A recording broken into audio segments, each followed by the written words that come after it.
Assalamualaikum warahmatullahi wabarakatuh. Hamdan wa syukranillah wassalatu wassalamu ala rasulillah amma ba'du. Selamat senja sahabat-sahabat penonton Ansor Pucawanginet yang telah setia menunggu kami.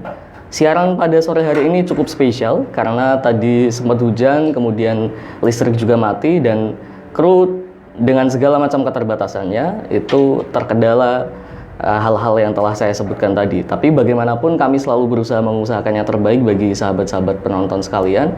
Maka meskipun ini waktunya sudah mepet waktu berbuka puasa, kami tetap menyiarkan acara diskusi yang sebelumnya telah kami sebarkan kepada sahabat-sahabat sekalian. Nah, pada sore hari ini hostnya adalah saya, Matabur Rifai, dan kali ini kita kehadiran salah satu komisioner KPU di Pati, Mas Haryono.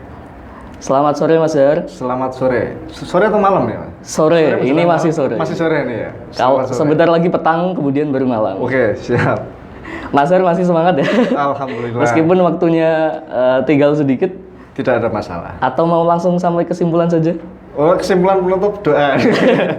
Oke, sahabat-sahabat sekalian, sore hari ini tema yang akan kita diskusikan adalah pemuda dan pendidikan politik elektoral. Saya kira ini tema yang cukup menarik bagi kita untuk kita ulik satu persatu secara pelan-pelan meskipun kemudian waktunya terbatas, tapi yang jelas wacana-wacana mengenai pemilu, kemudian pilihan legislatif, pilkades dan lain sebagainya, meskipun ini baru 2022, itu sudah cukup santer diberitakan di berbagai macam media sosial maupun di media massa pribadi kita, di Facebook, di Instagram dan sebagainya, bahkan di story WA. Dan mungkin ini bisa jadi salah satu pijakan atau pemanasan bagi kita untuk ikut berpartisipasi nantinya. Kira-kira apa sih yang bisa kita lakukan?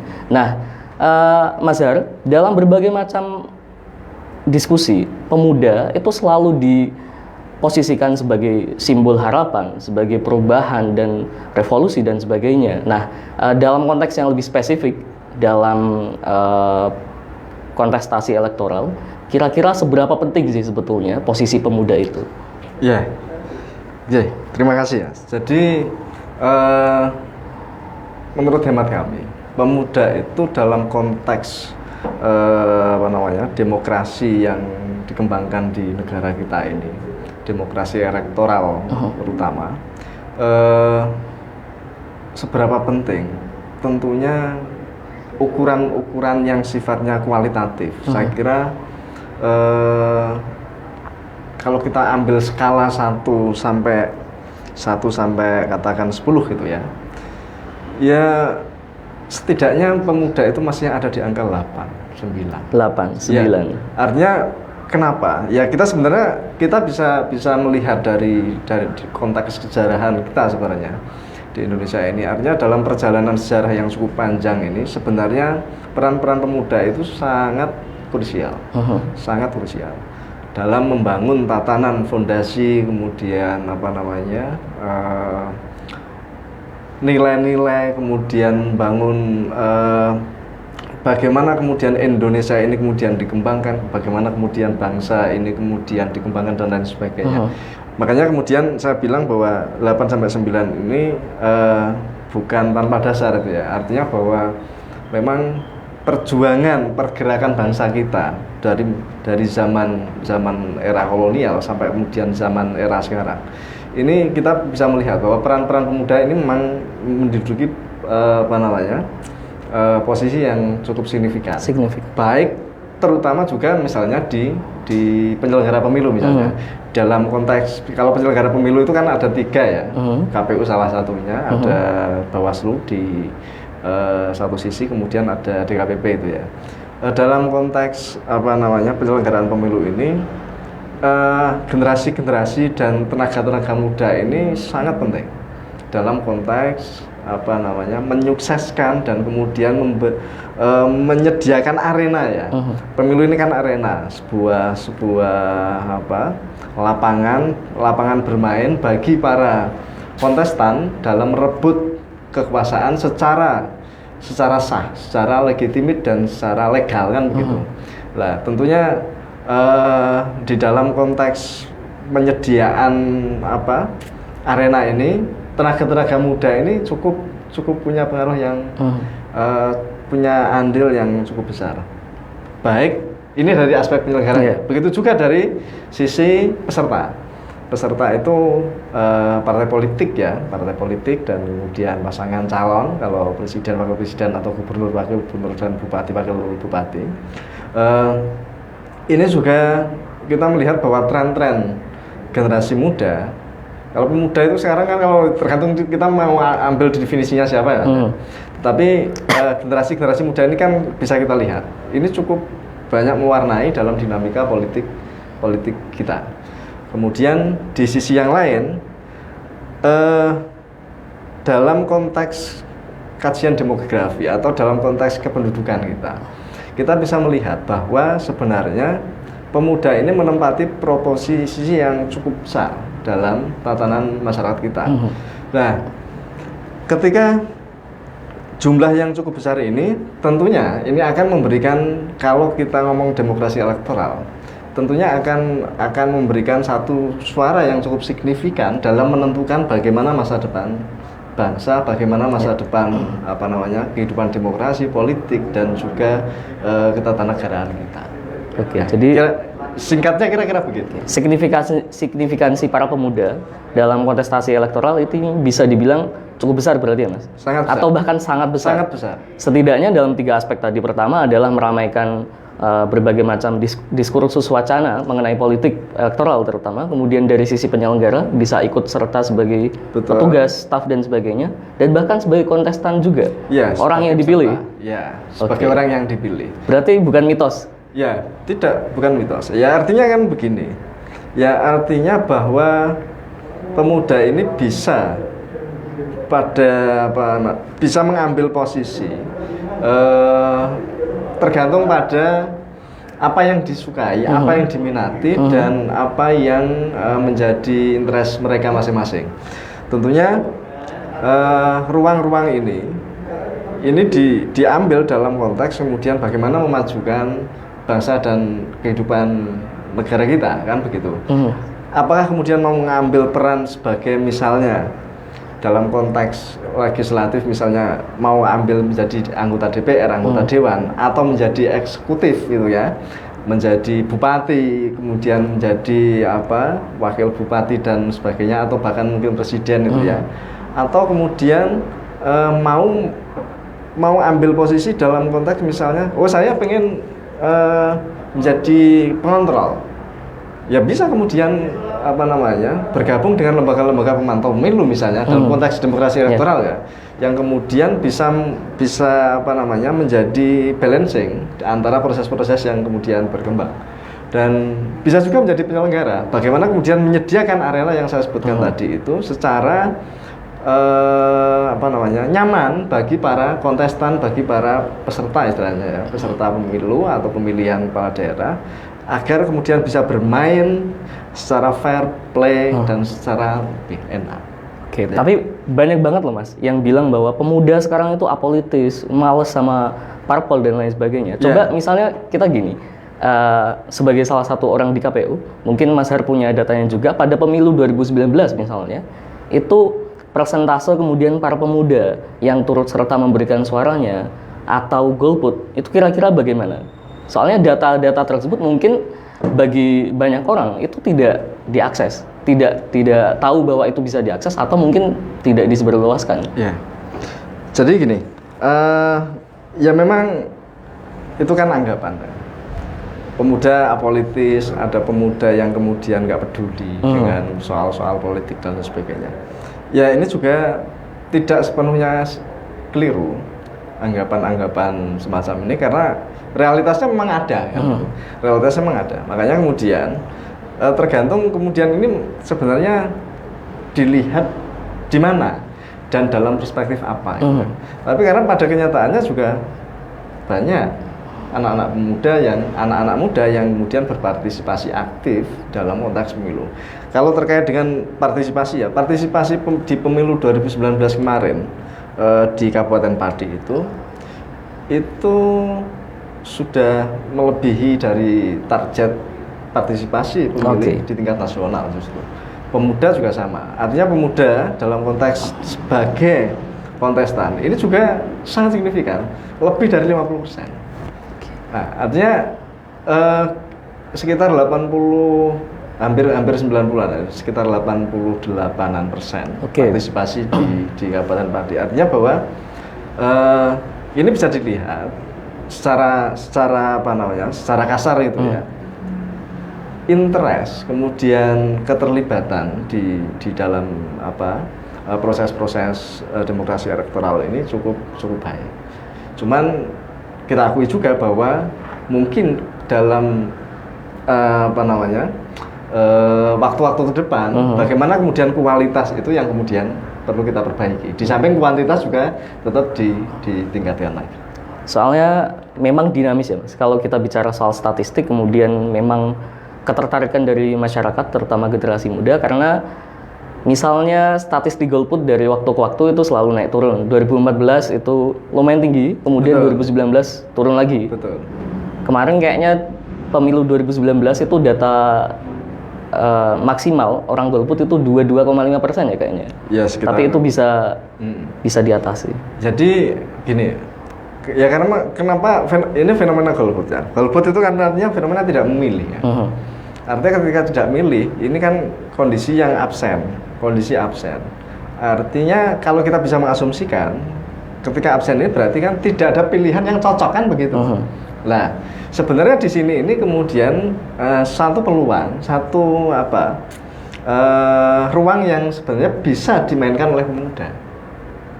Nah, kenapa ada ruang yang kosong yang cukup besar ini yang kemudian tidak disediakan menunya kan begitu. Nah, makanya kemudian ini menjadi PR kita bersama bahwa kita tidak bisa melihat semata-mata golputnya tinggi misalnya. Yang tidak ikut berpartisipasi tinggi. Tetapi kenapa tidak ikutnya tinggi? Nah, ini kan bisa dilihat. Berarti bisa jadi kita bisa mengasumsikan menunya kurang cocok. Berarti kan begitu. Ibarat pilihan menu makanan dan sebagainya. Ini seleranya tidak pas dengan yang disediakan. Artinya apa? Yang bisa kemudian kita petik pelajaran. Sediakan menu, sediakan sajian yang kemudian sesuai dengan selera pemilih itu sendiri. Nah, ini peluang-peluang yang kemudian ke depan saya kira sangat bagus bagi teman-teman muda, asal kemudian ini bisa diolah. Kalau ada yang bilang gini gimana Mas? Ada nih banyak orang yang pengen menu baru tapi tidak diakomodasi negara karena sudah dikuasai oleh mereka. Misalnya kalau ada yang ngomong gitu gimana? Ini ya maksudnya tidak diakomodasi ini kan kemudian kita harus mengetahui aturan main. Jadi aturan main. Jadi pemilu sebagai sebuah aturan main, sebagai sebuah ajang perebutan kekuasaan yang legal. Ini kan memang ada aturan mainnya. Aturan main ini yang kemudian perlu dipelajari. Nah, jangan sampai kemudian bilang bahwa ini nggak diakomodasi, ini nggak diakomodir, ini nggak. Tapi sebenarnya tidak prosedural gitu loh Mas. Tapi karena tidak tahu aturan mainnya, sudah tahu belum aturan mainnya? Kalau belum, kemudian atau gini, kalau sudah tahu aturan mainnya, sudah berjalan dengan baik, sudah ditempuh aturan-aturan itu step by step sesuai dengan aturan main yang ada, dan kemudian memang ditolak gitu kan artinya, atau dikesampingkan, berarti ini tidak diakomodir. Kita bisa ambil kesimpulan itu. Tetapi ketika proses-proses itu belum dijalani dan kita hanya masih berbasis pada asumsi, ini tidak bisa juga. Makanya kemudian kita dorong bersama-sama bagaimana kemudian pemuda itu juga melek terhadap proses-proses politik. Tidak hanya kemudian wacana-wacana yang sifatnya blasting info-info yang hanya berdasarkan asumsi. Ya, hanya berdasarkan asumsi atau bahkan hasil pemviralan dari info-info yang sifatnya mungkin secara sumber, secara kredibilitas data dan lain sebagainya tidak bisa dipertanggungjawabkan. Nah, ini kemudian perlu artinya bahwa melek politik itu. Jadi mungkin misalnya pernyataan-pernyataan yang sering sekali saya lihat di media sosial itu mahasiswa, para pemuda demo itu betul-betul lewat kajian atau enggak dan lain sebagainya, mungkin itu bisa nggak sepenuhnya salah juga ya Mas? Ya, karena begini juga, artinya bahwa kadang di era yang saat ini yang kemudian segala sesuatunya itu kita bisa akses itu ya, apalagi juga segala sesuatunya orang itu kan dengan segala macam kebebasannya itu menyebarkan apa saja tanpa berpikir bahwa ada undang-undang ITE juga sebenarnya kan begitu. Nah, terlepas dari segala macam problematikanya. Betul. Makanya kemudian ketika info-info ini yang kemudian dari hari ke hari ini kan banjir dengan berbagai macam informasi. Tentunya bahwa banyak sampah di sana. Meskipun juga ada mutiaranya. Nah, bagaimana kemudian kita memberikan pembekalan terhadap teman-teman muda, bagaimana caranya memetik mutiara ini dan kemudian menyingkirkan sampah. Nah, ini kan belum sepenuhnya kemudian kita lakukan. Nah, ketika ini tidak dilakukan dengan baik, ya nanti akhirnya dapatnya sampah. Yang sampah itu dianggap sebagai kebenaran, karena dianggap sebagai sebuah common sense. Nah, ini yang kemudian perlu kita waspadai. Begitu juga dalam konteks pemilu gitu ya. Pemilu itu salah satu tantangannya yang cukup besar adalah hoax. Hoax itu bisa jadi hoax itu di dunia maya, dunia cyber, bisa jadi di dunia nyata, dunia kita sehari-hari. Jadi ini salah satu tantangan. Dan kalau misalnya mau ngecek dari waktu ke waktu ya, baik itu pemilu maupun pemilihan kepala daerah, itu pasti akan selalu muncul isu-isu yang terkait dengan SARA, yang isu hoax, ya pasti akan muncul. Karena itu memang sebagai dianggap komoditas politik paling kan begitu. Untuk sekarang setidak-tidaknya. Makanya kalau kemudian teman-teman muda ini kemudian cukup melek terhadap bagaimana menyaring berita, bagaimana mengambil mutiara dan kemudian menyingkirkan sampah itu, makanya kemudian ini juga akan memberikan kontribusi yang baik terhadap proses demokrasi elektoral kita, termasuk memilih pemimpin yang baik. Berarti kata kuncinya itu berada di informasi ya Mas. Pertama adalah para pemuda itu tidak hanya diberikan informasi bahwa politik ini penting, bahwa politik meskipun tampak jauh tapi sebetulnya sangat mengakar dalam kehidupan kita sehari-hari. Dan kedua adalah politik itu punya prosedur. Kalau mau menggalang modal politik misalnya ketika kita tidak percaya dengan satu dua pihak, maka ya begini prosedurnya, ada langkah-langkah yang harus kita tempuh gitu ya. Ya, jadi karena kita nggak bisa hidup kita itu ya kita sebagai makhluk sosial, kita sebagai zone politikon, sebagai warga negara juga. Kita sebagai warga tidak bisa terlepas dari kehidupan yang kemudian lepas dari ruang-ruang politik itu. Ya karena negara ini kan juga hasil produk politik gitu kan. Dan jangan-jangan kita di sini ini juga hasil kesepakatan politik kan gitu. Ya dalam pengertian yang cukup luas gitu maksud saya ya. Ya artinya jangan sampailah pemuda itu kemudian antipati terhadap politik. Nah, makanya politik itu harus dimengerti dalam konteks yang sebenarnya, bukan hanya dalam politik itu dimaknai sebagai partai politik atau pemilu atau bahkan pilkades atau bahkan pilkada. Bukan hanya semata-mata itu. Bagaimana kemudian politik ini sebagai sebuah proses untuk kemudian membangun satu tatanan kehidupan berbangsa dan bernegara ini yang baik melalui aturan main yang diciptakan secara bersama-sama, melalui mekanisme yang kemudian dilakukan secara bersama. Dia intinya dari rakyat, oleh rakyat, dan untuk rakyat kan itu. Idealnya kan begitu. Dan tentunya kita tidak bisa, ya kalau kita mau kehidupan dunia itu kan hadisnya kan jelas. Ya man arada dunia fa'alaihi bil'ilmi kan begitu. Ya artinya bahwa kita tidak akan bisa kemudian menguasai bidang apapun atau sesuatu itu tanpa kemudian kita bisa menguasai ilmunya itu. Ya nanti kalau enggak ya jadinya ya hoax, jadinya ya permukaan gitu. Kultumnya ditahan dulu, Ustadz. Ada pertanyaan dari netizen, monggo. Dari kru. Sebentar saya cek dulu.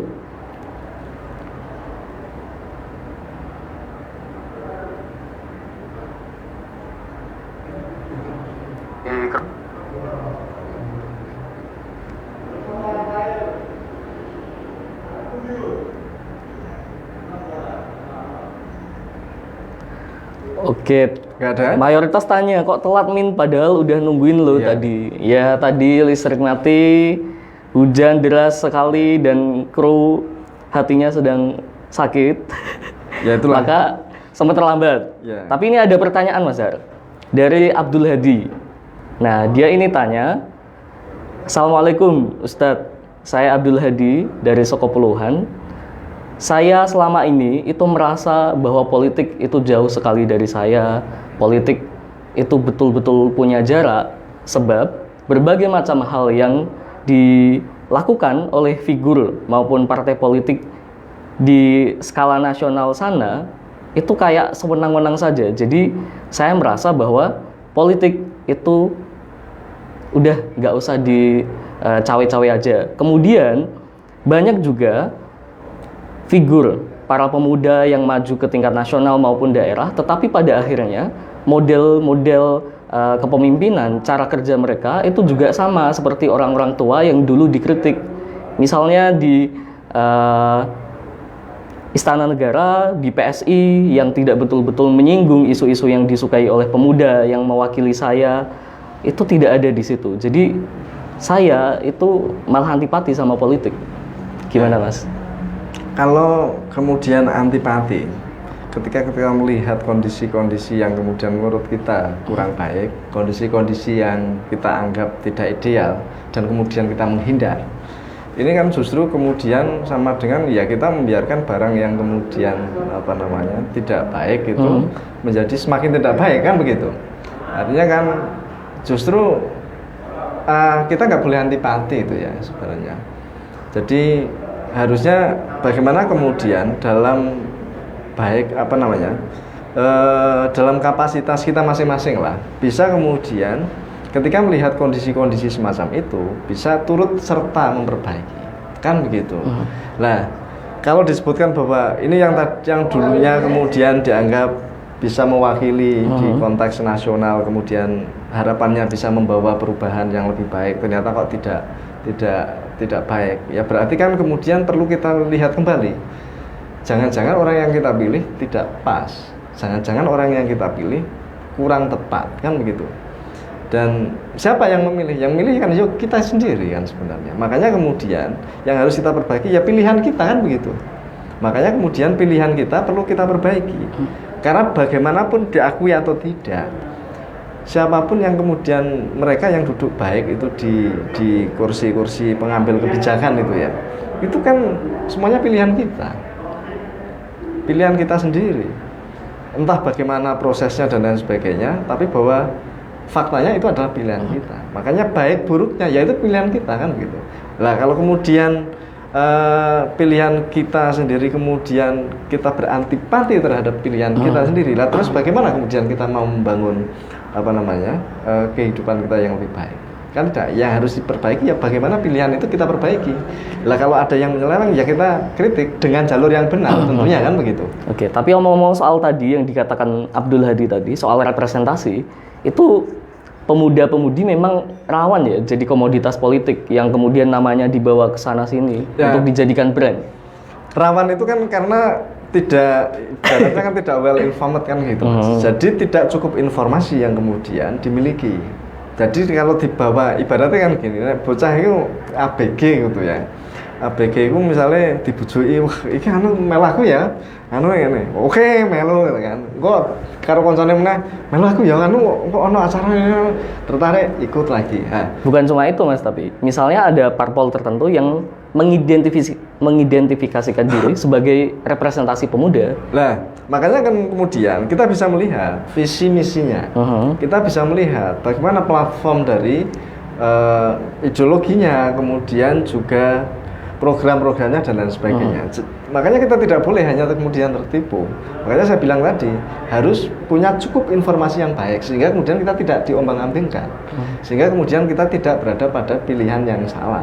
Jadi kalau misalnya ada parpol yang kemudian tadi contohnya ini mengatakan bahwa ini membawa visi anak muda, tetapi kemudian kok dalam prakteknya mungkin kurang sensitif terhadap kebutuhan pemuda. Lah berarti kan kemudian yang keliru ini siapa? saya merasa ditipu kan begitu. Lah kalau merasa ditipu berarti kan ini kan kemudian perlu kita lihat kembali. Dulu kok bisa percaya itu bagaimana kan begitu. Jangan-jangan tidak cukup informasi, kemudian ujung-ujung langsung percaya, wah kita menarik, kemudian harus melu lah. Nah, jangan-jangan begitu. Tetapi kalau kita punya cukup informasi, saya kira kita punya cukup modal untuk kemudian menentukan pilihan. Dan kalaupun salah pilihan kita, dengan cukup banyak informasi yang kemudian kita miliki, saya kira melesetnya atau madorotnya tentu akan lebih sedikit daripada kita tidak cukup informasi, tidak cukup ilmu ya. Gampangnya begitu. Jadi jangan sandarkan harapan kalian kepada partai politik, sandarkan harapan kalian kepada Allah Subhanahu wa taala. Tapi mungkin itu Mas, hal-hal semacam itu, kekecewaan, kemudian kekhawatiran bahwa orang-orang yang telah dipilih yang sebelumnya itu konon merepresentasikan kita semua sebagai rakyat kecil, sebagai pemuda, itu pada akhirnya kemudian menciptakan pesimisme. Salah satu bahaya laten saya kira yang kemudian bikin partisipasi politik orang-orang akhirnya turun gitu ya. Ya, memang yang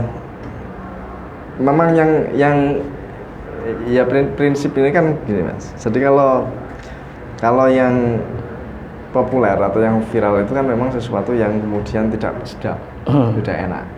Tapi bagaimana kemudian contoh-contoh yang baik, best practice, kemudian contoh-contoh politisi muda yang kemudian cukup membawa perubahan itu kan.